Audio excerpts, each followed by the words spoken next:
did a member of Lynyrd Skynyrd get shot? Did Kurt Cobain originally have a different concept for the music video for Nirvana's 1992 single In Bloom?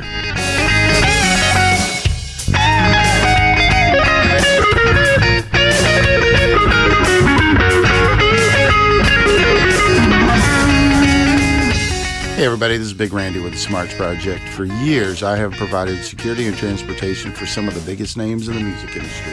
I'm John. I've been a musician for over 20 years, playing everything from metal and punk to bluegrass and country. We're bringing you a podcast about some of the weirdest myths and legends that the music industry has to offer. This is Tall Tales in Music Mythology.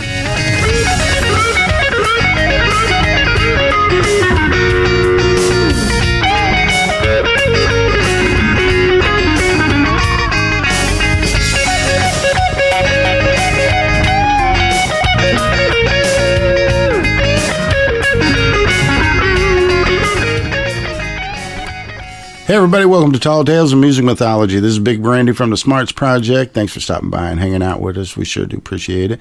And with me is a symphony of Tourette's, a man making podcasts out of pandemonium, Mr. Jonathan Glove. Hello, everybody. So, in the music news, I only got one thing. There was I'm sure there was a metric ass load or a standard ass load things that happened, but I've been a little bit busy over the weekend and with Harborfest in Norfolk, Virginia, so I really didn't have the time to do a lot of research. But the one that really caught my eye is Dolly Parton is getting a Netflix series. Yes. Oh, you did hear about that? Yeah, I saw that on either Facebook or Reddit last week. Oh, right on. Yeah. So the highs and the lows of it is essentially Dolly's announced that her own Dixie Pixie Productions is partnering with Warner Brothers Television to produce a series that will premiere on Netflix in 2019. Each episode in the series will focus on a different song from Dolly's catalog, with her appearing in some of the selected episodes. So just from what I've read, and I think I read like 2 articles about it, it seems like each episode is going to be about one song and the history of it, and you know how she wrote it and yada yada yada. And so it might be it honestly, and I love her to pieces. I ain't got a damn bad thing to say about the woman, but it doesn't really sound that interesting. But you know, hey, you never know. I'll give it a shot when it comes out. I'm sure we'll see what it's like. Because I mean, oh, absolutely, yeah, she's a phenomenally talented woman, and by all accounts that I've ever heard, just as nice and as genuine as they come. So. Oh yeah, and you never see the woman without makeup. Right. I was told by I forgot who it was. I can't remember if it was Mark or Frank, but one of them said, if anybody outside of her husband or somebody like that sees her out, without makeup, that means that you found the body. Right. So, or you're about to be a body. Right. True. But yeah, this weekend I wanted to throw a couple of highlights out over the weekend. So I live in Virginia Beach, Virginia, and we have a thing in Norfolk, Virginia, which is the next city over in Hampton Roads, that it's Harborfest, and it's really just a big show of the tall ships, and they have just a ridiculous amount of food and drinks and beer, and the big thing that I like is the music. For food ain't hurting too much either, but you remember I told you about BJ Griffin? Yeah. Okay, he was out there. He was a freaking monster, man. And from where I was at, I could hear him on the other stage, because they had 2 stages. They had the waterside stage and they had the main stage. And the people that I was working for was at the main stage. So BJ was playing over at the waterside stage, which may have been, I don't know, 400 yards from where I was at. And but I mean, he was, you can hear them big old lungs belting. Oh my God, that I can't. It's funny. I've met the man. I've talked to the man on the phone. We've texted back and forth. I've listened to his stuff. I've seen him on the YouTube. Have not seen him perform yet. Oh, no kidding. Yeah, because I remember watching a couple of the YouTube videos that you sent me. It was a while ago. I can't remember. Couple months probably. Yeah. So.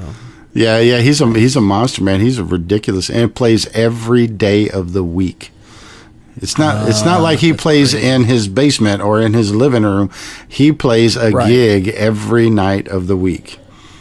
Yeah, so I believe it, man. There's some hardworking musicians out there like that. It's crazy. Yeah. So the big lineup that we had at Haberfest was Firefall, which was a band that I was mainly working with, and Atlanta Rhythm Section, and who was the other one? Oh, that's killing me. Well, there was the Commodores too, right? Yeah, but that was on Sunday. Oh, okay, my bad. Shoot, Gotcha. I can't remember who it was. But anyway, we had a really good lineup, and it was Pure Prairie League. That's who it was. Oh, yeah, that's right. I saw them on the lineup, Which too. I did not know that Vince Gill is officially a member of Pure Prairie League. Is he still? Well, he wasn't there. I could tell you that because I've never met any of these brothers, and I've met Vince a couple of times. I would have recognized that, but yeah. Well, I didn't recognize him from the picture, but then again, I mean, I haven't seen. Well, I'm trying to think. I think the last footage or anything of that I saw of him was probably from like 4 or 5 years ago, so I didn't know how much he'd changed. No, sure, and he fluctuates in weight a lot. Plus, he was such a little skinny thing whenever he was first shooting up. God darn. But Yep. But anyway, I was with Firefall, which even Dave Muse, the keyboard and I guess brass player, he plays sax and piccolo and keyboards. Even he told me that he says that he's one of those bands that they're one of those bands that nobody, you say Firefall, nobody knows who you're talking about, and then you play about 4 or 5 of the songs and you're like, oh shit, that's who sings that song? No shit, really? That's exactly what I said, because you told me, oh, hey, I'm driving Mark Andes from Firefall. I'm like, okay, cool. And then I was like, who the hell is that? So I looked him up. Oh, I know that song. Oh, I know that song. Yeah, it's one of those things. And the same thing happened with Kristen. I told her the same thing. She's like, who's that? And I was like, oh, it's this song. Oh, okay, yeah, I know that song. Yeah. So they were. I have to tell you, there's very few. I mean, I love my job. Don't get me wrong, but there's very few things that really stick out in my mind as far as not events, but parts of the job that I just love beyond belief. But one of them is that whenever you work with somebody, whether it be a single artist or a group, and they, whenever, before you meet somebody, if you listen to their music, and you have listened to their music since you were a kid, you have this particular expectation of, this particular image of what their personalities are like. And, you see them in interviews and how they conduct themselves in interviews and stuff like that. And you kind of get at least to yourself, you kind of think you got a pretty good grip on what their personality's like or whatever, and then you meet them and sometimes they turn out to be, not quite as nice as what you had imagined. But then most times, really, in my experience, most times it's pretty much what you thought it was, just more depth. Right. You find out more things about them. It doesn't change your opinion of them. It's just you find out more about them, and this particular time is one of the rarities that every single member of the band was absolutely just head and shoulders above the highest expectation I had of them. They were so nice, and each one of them had their own personal little idiosyncrasies about them that I just dig. I dig idiosyncrasies about people. And the only original members that are left is Dave Muse, Mark Andes, and Jock Bartley, and all those guys were just. It was just a pleasure to sit down and talk with them individually and as a group. And whenever we were all kind of, and I don't go into dressing rooms because, I just don't go into dressing rooms usually. But I mean, unless there's part of my job. But this one particular time, I was sitting in the dressing room with them, and they were joking around with Jock that we were talking about original members of the band and what happened to some of the other original members, the founding members and whatnot. And they said, well, Jock isn't really technically an original member. And Jock was like, I'll be damned if I ain't, and he's like, you better take that shit back. And they go, well, you've had your hip replaced and you've had your knee replaced and you've had your shoulder replaced. So you're really not an all original member, So, but I mean, that's Jock funny. Tore it up. Jock is the lead guitarist, and man, he tore it up, brother. I'm gonna tell you. And one thing I was going to tell you is that Sandy Fica, the drummer, which is kind of an original member. He came on a little bit later, but he was definitely there before their peak. Gotcha. He was sick as a dog. And I never met the man before, and I saw him in the airport, and I was like, bro, you're pasty white, man, So anyway, he was like, man, I don't feel good. I got a stomach virus and blah blah, and whatever it was, and I'm like, okay, well, we got like, a 20-minute drive back to Norfolk from the airport, so, to your hotel from the airport. So, did you want to stop at like a Walgreens or a Rite Aid or anything like that? No, I'm fine. And those guys, 99.9% of those guys are just freaking troopers. They're just, no matter what's happened, their ass could be on fire and they're playing, because that's their job, And exactly. So they went out for sound check, and it was a little bit hot. It was right around 80, give or take a couple of degrees. And so the sun's right in their eyes, the whole 9 yards. It was a nice breeze. It wasn't really bad, but if I was sick, I probably would have had a different opinion. But so he's sitting behind the drums, and he gets not even halfway through sound check, and he goes, I just can't do it. And he went in the dressing room, and he's telling the guys, like, I can't do it. I'm just so sick right now. I feel like I'm going to throw up every time I hit the bass, So anyway, one of the guys, now I was told this story after the fact because I wasn't witness to it, but one of the two original members from Atlanta Rhythm Section went in to talk to Sandy. And of course, all these guys, they go back for years. They've known each other longer than I've been alive. So right. So he goes back there, and Sandy was telling me this story later on. That's how come I knew. But anyway, I want to say the guy's name is Wayne, if I remember right. I could be wrong on that. But anyway, he goes in there, and he, sitting with him, and he, so you feeling bad, huh? And Sandy's like, yeah, man, I'm just too bad. I can't do it. You ever been so sick that you just can't play? And Wayne was like, yeah. Back in the 70s, I guess it was 1978. I was in London, and we were playing, and I was strung out on heroin. And after a show one night, I was out, and I was doing heroin in the alley right behind the venue, and it was about 4 or 5 o'clock in the morning. And that was about the time. And he says that apparently he got some bad stuff from somebody, and that So and I don't know what the definition of that particular bad stuff was, but that was the image that I was given. And he says, so I'm sitting in the alley, and I'm doing heroin, and not really feeling too good because they mixed it up with something, and he was feeling really bad for himself, and he's all strung out, and because he was still stoned from the prior one whenever he did this one, so that was about the time that he saw the trash guys coming around, and they're emptying the trash cans, and he said the sun wasn't even up yet. And he says, he goes, there's guys. He says that's whenever I had. I don't think he said epiphany, but it was something along that lines that he had an epiphany. And he goes, these guys get up every day to go to work at God only knows what time, so they can get on their shitty truck and drive to their shitty job and pick up everybody's shitty garbage, and they do it every day, and none of these guys are bitching about it.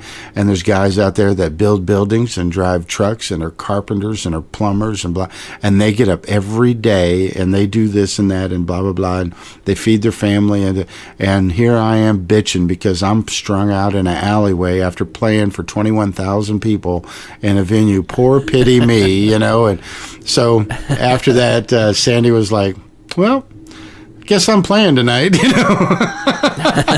So I was like, wow, that was really good, man. So anyway, after he said, yeah, that's where I thought that I should probably just stop bitching and just go in and play, you know, or whatever, however it ended. And he goes, well, good talk. I got to go now, you know. And he just left. Sandy was like, God, I'm such a pansy. Oh my God, you know. But he went out and he played like a friggin' soldier, man. I mean, anybody that didn't know, if you're watching him, he did not act sick. I mean, he was a soldier. And whenever he got done, he went in the dressing room and he passed out. And yeah, he was pretty bad. And so anyway, we have a thing about transportation at Harborfest. We have to go through thousands of people whenever we're going in and out from the venue because, you know, it's Harborfest, you know. So we have to go through thousands of people. We have to probably pass through no less than a dozen cops, you know, to get in and out of the venue. So it's a real big major pain in the ass to do it, you know. So so anyway, he comes up to me and he says, hey, is there a way that you could take me to the hotel? He says, if I can't, I got to leave. I got to get out of here. Let me just take me back to the hotel. Well, they were getting ready to shut it down because Atlanta Rhythm Section was getting ready to go on, and they were going to do fireworks. And for security reasons, somebody thought it was a good idea to shut the city down whenever they do fireworks. So we can leave, but we couldn't come back. So I said, well, I can definitely take you to the hotel, but I can't come back and get the other guys after the fact. And he's like, oh God, there's got to be something. There's got to be something. So I go to the big guy. His name is Bobby. He's the guy that makes all the decisions there. Well, I had went to my boss, Faye, and I said, hey, this is, you know, Sandy's sick and blah, blah, blah. And she goes, well, it's not my decision. You got to talk to Bobby. And I go, okay. So I go and talk to Bobby, and he's like, I can't talk about this right now. I got too much shit going on, blah, blah, blah. And I was like, all right. So to me, you know, what he's saying is, I can't talk about this, but what I'm hearing is, sure, you can do it if you can find a way to make it happen. So I walked out to the gate, that's the final gate whenever you get into behind the venue. And so I went up there, and just by pure shit luck, there was like a captain or an assistant police chief or some kind of somebody that was a brass somebody in the police department. And I went up to him and I said, look, brother, you taller than me, so you must be important. So let me ask you this. I told him what the situation is, and he goes, well, who won't let you through? And I said, well, your boys. And he goes, well, where are you trying to get to? And I told him the hotel we were going to. And he goes, I'll tell you what, where's your van at? And I go, it's right there. And he goes, you get your people, you get in your van, and I will make sure personally that you get in and out. And I'm like, all right, cool. So, nice. Yeah, so what this cat did, I went in and I told Sandy, I was like, all right, brother, come on. I'm going to take you to the hotel. I'm going to come back and get everybody else. And, of course, everybody else is like, oh, you're leaving? Well, let me go with you. Well, the more people you have, the longer you're going to take, you know. And this guy's like, okay, get your shit. Let's go right now. The cop was, you know. And he's doing us a big favor, so I'm really trying to, you know, make it happen, you know. And so, anyway, everybody's like, okay, well, la, la, la, you know. And everybody's got their little goodbyes and hugs. And I'm like, okay, shut up. Let's go, you know. So finally we Wrap it up. Right. So finally everybody is in the van, and don't you know that this cop, and I man, if anybody in the Norfolk PD is listening and you know who this cop is, you tell him Big Randy said that he appreciates it. I didn't catch his name, but he's some kind of bigwig with Norfolk PD, big tall white dude. He's got to be 6'7", 6'6", something like that. Yeah, oh, he's a freaking monster, man. But I mean, he wasn't really like muscle bound, but he, you know, he was built like a normal person, but god damn, he was tall. So anyway, don't you know that this brother walked in front of our van for 3.5 blocks? Holy crap. And that's awesome. Whenever we came up to a set of police, he said, you make them make a hole. So the thousands of people that we have to drive through, he says, he points up to his guys, make us a hole, make us a hole, make us a hole. And I tell you, anybody that's going in or out of Norfolk, if you have the option to go that route, I would highly recommend it. If you could find a police officer that can do that, I would highly recommend it at any time, not just during Harborfest, any day. So It's like Moses parting the sea of people. Oh God! And the whole time I'm thinking, this is phenomenal. I never want to travel another way. So I got him to the hotel, and there was nobody to come back and get. So I was done for the night. But that was a cool little thing. Nice. But anyway, we had a really good weekend. Thomas McClary from the Commodores was there, and him and his wife and his crew were just absolutely phenomenal. Put on a big old show, and those kids that are out there with them, really good kids. The whole group just outstanding. And but anyway, enough of that. Let me get on with the show here. I would tell me if I'm wrong, but I would imagine most rock and roll fans over, I would say 25 or 30 are going to know about the plane crash with Lynyrd Skynyrd. Right. So on October 20th, 1977, a 30-year-old Convair 240 carrying members from Lynyrd Skynyrd crashed in an attempt for an emergency landing in the heavily wooded swamp just outside Galesburg, Mississippi, about 8 miles short of Macomb Airport, close to the Mississippi-Louisiana border. The band was on a tour promoting their 5th studio album, Street Survivors, which just released 3 days earlier, making their way from Greenville, South Carolina to Baton Rouge when the aircraft ran out of fuel and took a nosedive from 9,000 feet to 2,000 feet hard, like less than 45 degrees. Man. So at 2,000 feet, they leveled out, and they ended up, obviously, they're still going down, and they skimmed the treetops for about 100 yards before taking another nosedive into the swamp. The plane split open when it made contact with the swamp. 6 of the 26 people on the plane were killed instantly, including the band members singer Ronnie Van Zant, along with brother and sister vocalist Cassie Gaines and guitarist Steve Gaines. Ronnie Van Zant wasn't wearing a seatbelt, and Steve Gaines had been killed instantly. Keyboardist Billy Powell's nose was nearly torn off, and he suffered severe facial lacerations and deep lacerations to his right leg.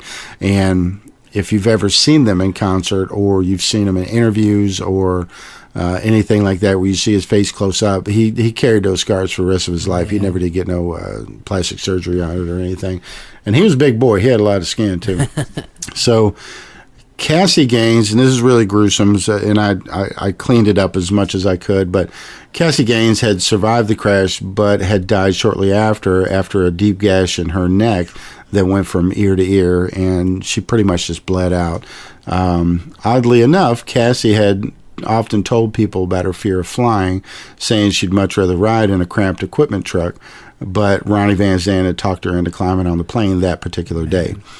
Now, JoJo Billingsley, a backup singer for the band and a member of the Honkettes, was sick and wasn't able to make the trip, but would meet up with the band on their next gig after Baton Rouge, which would have been in Little Rock. Okay. She also told Alan Collins on the phone about a dream she had about the plane crashing and members of the band dying. Now, this was a documented conversation that she had prior to the plane crashing. Gotcha. So it's not like, on 9/12, I had a dream 2 days ago that, planes are going to be crashing into the World Trade Center. Anybody could do that. Right. No, this is documented before the thing happened. So Alan blew it off, and the band went on their way. Artemis Pyle, which was the drummer and a ridiculously unusual guy, had stated at the time they were flying on a plane that looked like it belonged to the Clampett family from the Beverly Hillbillies. Pilot Walter McCreary and co-pilot William John Gray and assistant road manager Dean Kilpatrick were also lost in the crash. Of the 6 other members, including members of the group's road crew and TV camera crew, were injured but survived. Officials said 10 were in critical condition and 10 were in stable condition. Artemis Pyle, the drummer, survived. And a vast majority of the story is about him. Gotcha. Artemis dragged his body broken ribs and all, through the murky swamp. And at one point, a helicopter even circled overhead. Oh, wow. The sound of the crash had alerted paramedics, but because the plane had run out of fuel, there was no fire to make smoke to guide them. Oh, yeah. Yeah. So you can imagine that really is like finding a needle in a haystack. Right, you know? right. And he says, I remember looking up from the swamp, and help was close, but so far away. He says, and then I heard a snake slither up to me in the darkness, and I remember saying out loud, "Snake, I will bite your fucking head off." Now, mind you, he was a Marine, so I'm sure he's a little bit more acclimated to this type of thing than my pansy ass would be, you know. So nothing in the world was going to stop me from getting help. I'm a Marine. We don't leave anyone behind, he said. Artemis finally stumbled upon a farm. He thought he had found the help he was looking for, but quickly learned otherwise. The farmer didn't know about the plane crash. He only heard a loud noise and thought that Artemis was a crazy man covered in blood, looking suspiciously like Charles Manson. So the farmer yelled at him to stop, and Artemis limped up the dirt road toward the farmhouse, and he stumbled just a bit after the farmer yelled at him to stop, and he said, "The farmer shot me in the shoulder." Oh, man. So not only did this brother just survive a fatal plane crash to members of passengers in the plane, drug his bloody ass to a farm, only to find himself getting shot in the shoulder. Oh, jeez. So talk about shit luck, and I'm talking about how bad a day I had. Jesus Christ. So he thought Artemis was a trespasser. The farmer felt really bad once Artemis told him what had happened. Medics were called. The crash was cleared, and the morning began as the family, friends, and fans were notified of the tragedy. It was later discovered that the very same aircraft had earlier been inspected by members of Aerosmith's flight crew for a possible use in 1977, but it was rejected because it was felt that the plane nor the crew were up to standards. Now, that was the term that they wrote on the inspection paper. Really? Aerosmith's assistant chief of flight operations, and I'm not making this up, Zunk Booker, told of observing the pilots McCreary and Gray sharing a bottle of Jack Daniels while he and his father inspected the plane. Oh, my God. So wow. There was a particular point in this story, as I was doing research, there was a particular point in the story where I go, oh, okay, I got a beat on these guys now, talking about the pilots. You'll get to that point too, I'm sure. Okay. Aerosmith's touring family was quite shaken after receiving word of the crash, as Steven Tyler and Joe Perry had pressured their management into renting that specific plane for use on their 1977 American tour. Just a week before that, Fleetwood Mac had just finished their tour using that very same plane. Holy shit. Lynyrd Skynyrd had previously decided they deserved an upgrade. After their Baton Rouge gig, they were going to acquire a Learjet to replace the 30-year-old plane the entire band agreed was well past its prime. Bob Burns, quote, Bob Burns was the drummer on the first two Skynyrd albums, Artemis said. Most people don't know that. I took over for him when he lost his mind in Paris, and I'm sure that sounds like a whole nother episode right there. I can't wait to dig into that one. Referring to Bob leaving the group in 1974 because he was overwhelmed by life on the road. And that was really, I didn't even research it, but everything that I read that had that in it, that's what they said, is he was just overwhelmed with life on the road. So Bob was one of the founding members of Lynyrd Skynyrd and played with the band on their first two albums in 1973's pronounced Lynyrd Skynyrd and 74's Second Helping. The National Transportation Safety Board determined that the probable cause of this accident was fuel exhaustion and a total loss of power from both engines due to the crew's inattention of fuel supply. Contributing to the fuel exhaustion was an inadequate flight planning and an engine malfunction of undetermined nature in which the right engine, which resulted in torching and higher than normal fuel consumption. So apparently it was, to my understanding, and I'm a bit mechanically challenged, but to me it kind of sounds like it was running rich, and instead of staying interior, a lot of the fumes had went outside the motor, and so the outside of the motor was on fire, for lack of a better term. So a couple of facts that I found pretty interesting about this that really ain't got a whole lot to do with it is when Journey learned of the crash during sessions for their 1978 album Infinity, guitarist Neil Schon and newly hired vocalist Steve Perry composed the song Patiently, recorded as a memorial to the lost members of Lynyrd Skynyrd. I have never even heard of that song, and then I looked it up on the YouTube, and like it was really kind of creepy listening to it. I mean, it's good. I mean, it's a good song. I just never heard of that song. Yeah, so I never have. On American Top 40 on February 25th, 1978, Casey Kasem reported that the musical act LeBlanc and Carr had been bumped from the ill-fated flight.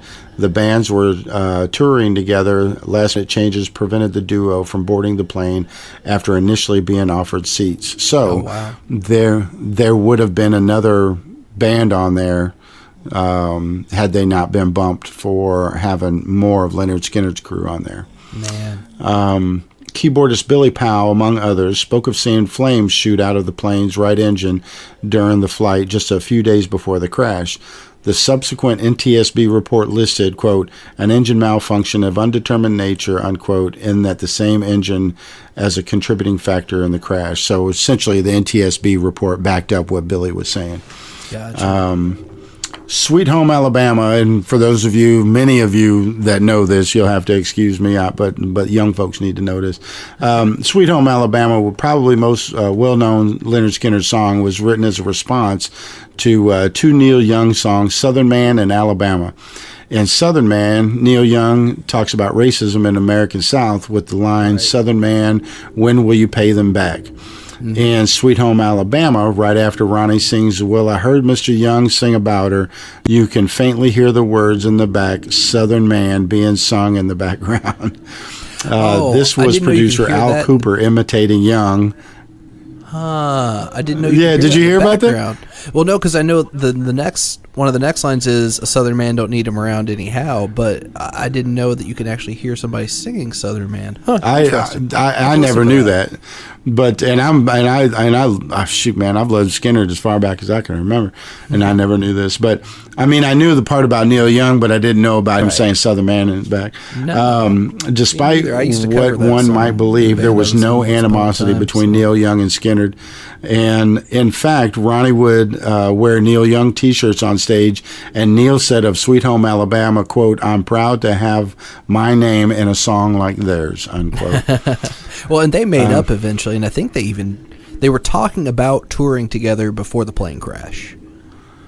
I'm sure you're right. But according to the two things that I read on that story they said there was no animosity between the two. So, that's what but I'm saying. I've always heard that. I've always heard that there was like a little pissing match between the two, but that was before the internet and cell phones and all this shit. So all you're hearing is, lies from your friends, So, right. The original there name was some legit beef at first, but then they kind of patched up. Oh, okay. Eventually. Mm-hmm. So the original name Lynyrd Skynyrd, this is another one for the old folks, I apologize, but young folks need to know about this. The original name Lynyrd Skynyrd is fairly common knowledge, but it has such an amusing backstory that it's worth repeating. The band tried a number of different names when they started out, such as My Backyard, The Noble Five, and 1%. The guys eventually settled on naming their band after their gym coach responsible for Gary Rosington quitting high school after being suspended for wearing his hair too long. Lynyrd Skynyrd is the guy's name, normal spelling. The spelling of the name was eventually changed to Lynyrd Skynyrd before it became Lynyrd with two Y's. Lynyrd, the original one, was Lynard, and they changed it later on after that to Lynyrd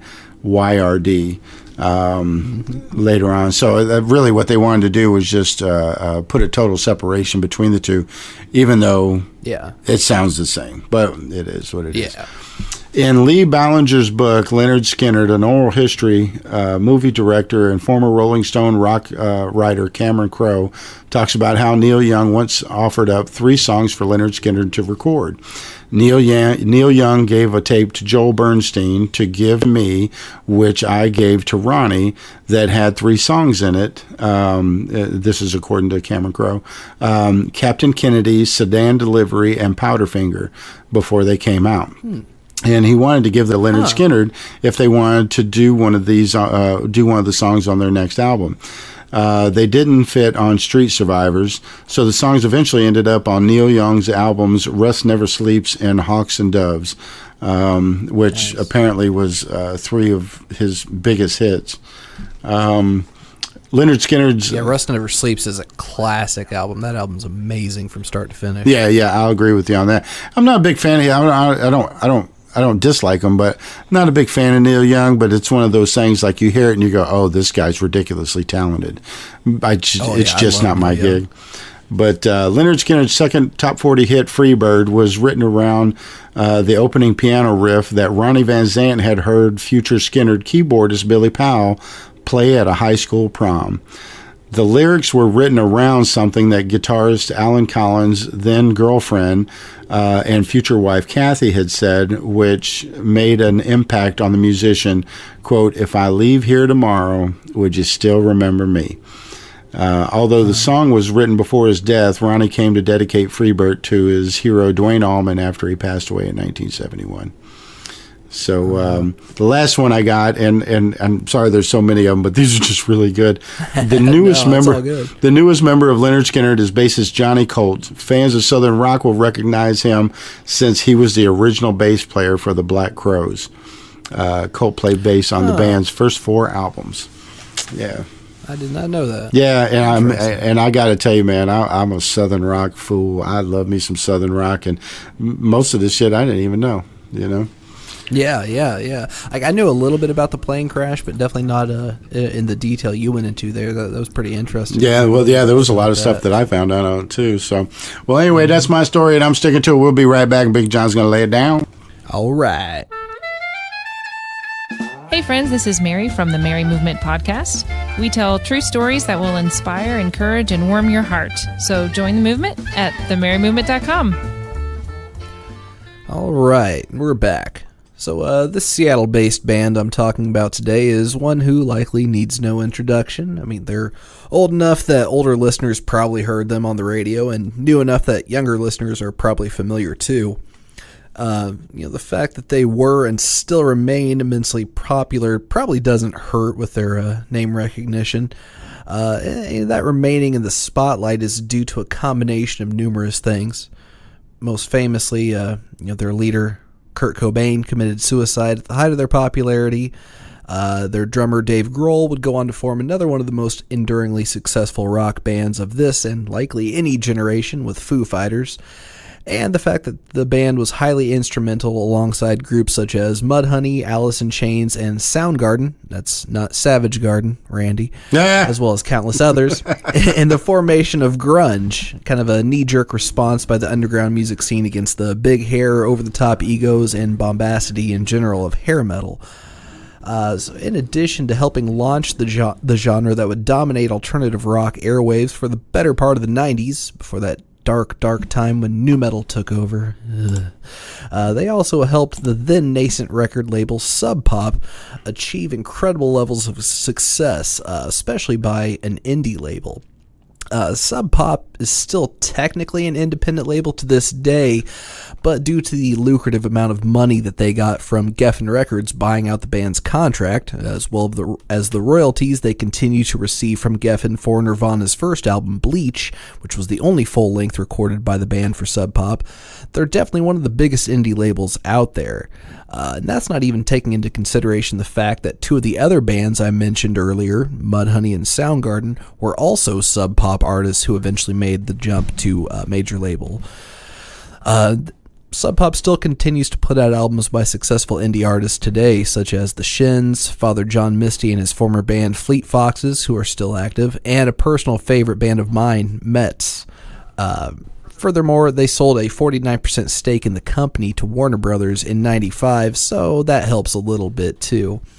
Even though I want to focus mainly on, this song, In Bloom, and the accompanying video, I feel I'd be remiss to not talk about this label at least a little bit, since it is one of Nirvana's often overlooked peripheral successes, I guess you could say. So this song, off their 91 major label debut, Nevermind, was released as a single in November of 1992. It'll always be one of my favorite Nirvana songs, not just one of my favorite Nirvana songs, I should say, but also one of my favorite songs, period. Like, I really love this song. So much so that I actually did cover this song with a band I was in about 15 years ago or so. Maybe, yeah, it was about 15 years ago. Of course, it helped that you don't exactly need to be a technically sound guitarist or vocalist to play and or sing Kurt's music. And, I was kind of still a young and very inexperienced guitarist, so, that kind of helped things too. I was kind of playing to my weaknesses, I guess you'd say, in that regard. But it does also have what is, in my opinion, probably Kurt's best solo. It's one of his rare solos that isn't just a simplistic, repeated riff, kind of like Heart-Shaped Box, or a retreading of the vocal melody a la Smells Like Teen Spirit and Come As You Are, or just random strumming and or noise like Breed and Radio-Friendly Unit Shifter. Bear in mind, that's by no means me shitting on any of those songs, especially those last two in particular are two of my other favorite Nirvana songs as well. But the song also has a great story and is a hilarious example of trolling before there really was a name for it, I guess you could say. So as is well documented, Kurt was a bit socially awkward, to say the least, and he suffered from extreme anxiety and depression. Probably a big part of the reason his music resonates with me so much, I guess. But as a result, he was constantly bullied for pretty much all of his childhood and teenage years. But by the late 80s, Nirvana was starting to get pretty big in and around the Seattle area. They had recently released their first album, the aforementioned Bleach, and as a result, more and more people were coming to their shows. And obviously, this is before they broke nationally, to the fame that they achieved with Nevermind, but they were still getting pretty big, especially in that area. Early in the band's career, their shows were mostly frequented by punks and indie kids, okay? Pretty low profile, people just, pretty easygoing, I guess you'd say, for the most part, not exactly too rowdy, but due to their increasing profile and the aggressive nature of their music, they began to attract attendees who were more interested in moshing and beating up fellow concert goers than having any sort of connection with the band's music or Kurt's lyrics. As a result, he wrote the chorus to this song, which was, "He's the one who likes all our pretty songs, and he likes to sing along, and he likes to shoot his gun, but he don't know what it means," to mock this newfound and, frankly, unwelcome breed of fan. It's no coincidence that it's one of the band's most anthemic and catchy choruses, crafted so as to achieve maximum irony as all the dude bros sang it back to him at the top of their lungs. So when it came time to make the video, the final product ended up also mocking fans who truly didn't, quote, get the band, so to speak. It parodies bands' performances on the Ed Sullivan Show, particularly the Beatles, of whom Kurt was an admittedly huge fan, replete with shots of screaming throngs of fans and footage of the band playing in black and white. Due to the so-called jock element that Kurt so openly hated, he opted to have the band perform in dresses so as to mock the inherent homophobia so prevalent amongst said bros. However, that was not Kurt's original idea for the video. And this is actually something that I heard on, strangely enough, XM radio of all places. My new car doesn't have Bluetooth connection built directly into the stereo. I guess Chevy really wants to push those Sirius XM subscriptions. So I've been listening to XM radio quite a bit, which isn't too bad. I mean, they play a lot of the same songs over and over, it seems like, but it's pretty good selection for the most part. So this is actually where I heard this story from, because I'd never heard it before. So Kurt, like so many others who embraced the punk rock ethos, was a very progressive individual. In fact, I dare say that if Nirvana were around today, alt-righters would brand him a social justice warrior. The irony strikes... I know, right? The irony strikes again, since an overwhelming number of young members of the alt-right claim to be huge Nirvana fans. As such, it seems Kurt's trolling continues long after his death 24 years ago. According to Michael Azarad's biography of the band, Come As You Are, The Nirvana Story, Kurt originally had a very different vision for this video.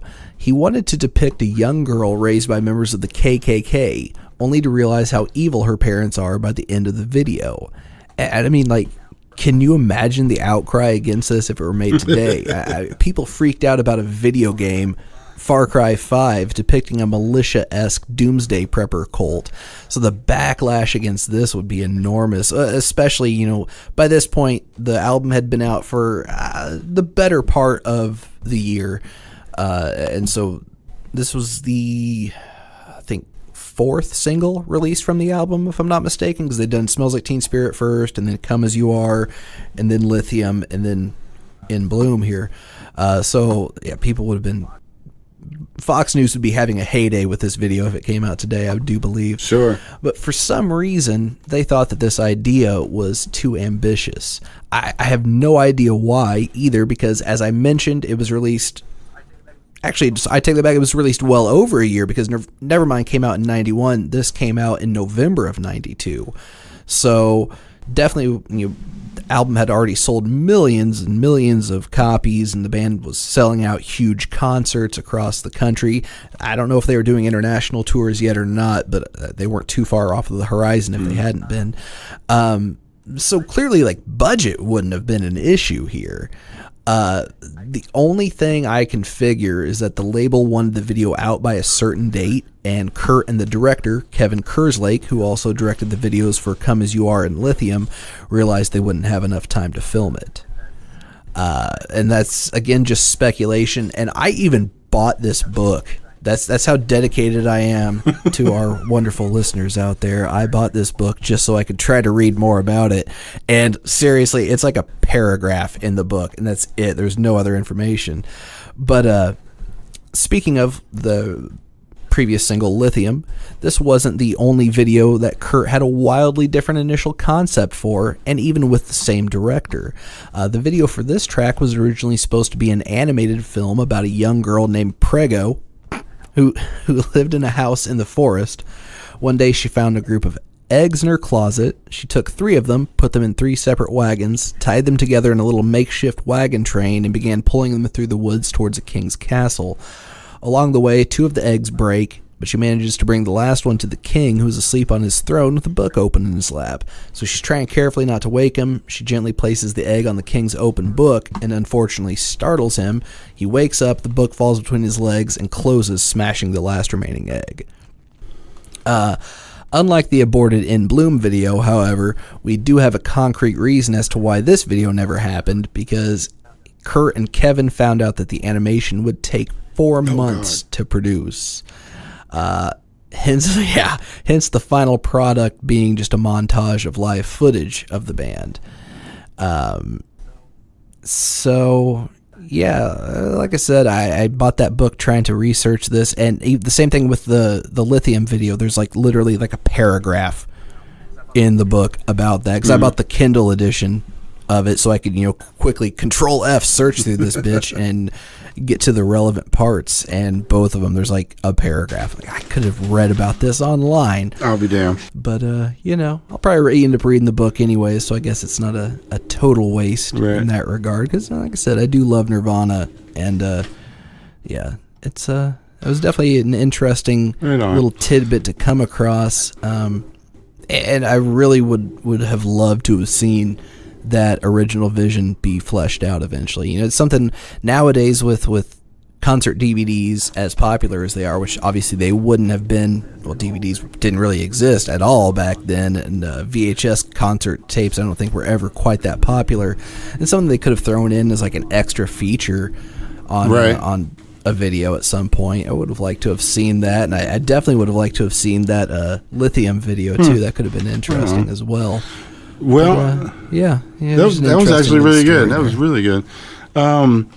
Okay, so even though we had a lot of stuff that we threw at y'all tonight, we're really trying to make this a quick episode because I haven't slept in like 2.5 days, and and I got to get up at like 4:30 in the morning my time. So, one thing I wanted to do was I wanted to give a shout out to Faye from Faye's Limousine. She's the one that supplied all the transportation for Harborfest, and we have Bayou Boogaloo going on in 2 weeks, and that's mainly about Cajun food, but they're going to have some bands there. Nobody really big, a lot of Zydeco, stuff like that. But nice. One thing I wanted to say personally is that not only is she my boss, not only is she a longtime friend that I've known well over a decade, she's also the head sponsor for the Smarts Project whenever we start our thing next year with the Virginia Beach school system. And, there's really hasn't been any other companies that I've approached for it. I've had conversations, people have asked me about it, and for whatever reason it didn't seem right. Whether it's, the company might have something to do with smoking or have something to do with alcohol or something like that, and try to make it family friendly. So, I know Faye and I trust Faye, and, my kids used to call her Aunt Faye, and she's been, her and my girlfriend Jennifer are really close. So she was one of the very first, if not the first, that I thought about whenever I was looking for sponsorship for the project, and she kicked right in, didn't even hesitate. Here's a check. How much do you need? And that's awesome. That's awesome. So that really helped out a lot. And so pretty much whenever we start with the Virginia Beach school system, anywhere you see our name, for the most part, anywhere you see our name, you're going to see her name because she's just that awesome. So thanks to Faye, and I appreciate everything you do for me, and especially now with the Smarts Project. I appreciate you getting involved with that. So you got anything before we close this mother out? No, nothing I can think of, man. Okay, cool. All right. Anytime you guys have a music myth or legend you'd like to hear us talk about on the show, feel free to reach out to us. You can find us on social media, on Facebook at Tall Tales of Music Mythology, on Twitter at T2M2 Podcast, or you can email us at T2M2podcast@gmail.com. And we're going through a bit of a rebrand with the website, so it's going to be down for a bit, but you can catch up with the Smarts Project on the social media. We're on the Facebook, Twitter, and Instagram as at Smarts Project. You can send us a message. We love hearing your ideas, questions, and suggestions. In the meantime, we really appreciate you listening, no matter where you are, no matter where you're from. So until we see each other or hear each other next time, be kind to each other. Tell your kids you love them each and every day while you got them. And whatever you do in life, never be a myth. Always be a legend. Love you. Bye. Bye.